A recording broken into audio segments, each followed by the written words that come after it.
సాలూరు మండలంలోని ఫతేపూర్ గ్రామంలో జీపీ ఎన్నికలు పండుగ వాతావరణంలో జరుపుకున్నారు. సర్పంచ్గా గెలిచిన వ్యక్తిని గ్రామస్తులంతా హాజరై ఘనంగా సన్మానించారు. ఫతేపూర్ జీపీ తరపున కూడా వచ్చిన ప్రతి ఒక్క పేద ప్రజలకు అందరికీ సన్మాన కార్యక్రమం నిర్వహించారు. మాతా శిశు సంరక్షణ ధ్యేయంగా వైద్యుల సిబ్బంది అంకిత భావంతో కృషి చేయాలని కలెక్టర్ వినయ్ కృష్ణారెడ్డి సూచించారు. ప్రసవాల సందర్భంగా మాతా శిశు మరణాలు చోటు చేసుకోకుండా ముందస్తుగానే క్రమం తప్పకుండా వైద్య సేవలు అందిస్తూ నిశ్శబ్ద పర్యవేక్షణ జరపాలన్నారు. రాష్ట్రంలో మరో భారీ అవినీతి తిమింగలం బయటపడింది. Mahabubnagar deputy transport commissioner Kishan Naik వద్ద కల్లు చెదిరే ఆస్తులను ఏసీపీ గుర్తించింది. బహిరంగ మార్కెట్లో వాటి విలువ 100 కోట్లకు పైగా ఉంటుందని సమాచారం.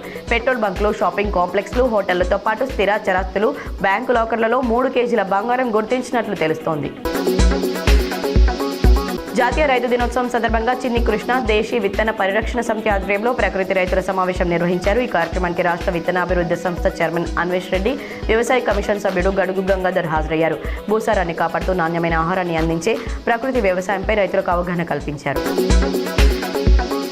నూతన సంవత్సర వేడుకల నేపథ్యంలో డిసెంబర్ 31న మద్యం షాపులు అర్ధరాత్రి 12 గంటల వరకు తెరిచేందుకు ప్రభుత్వం జీవో ఇచ్చింది.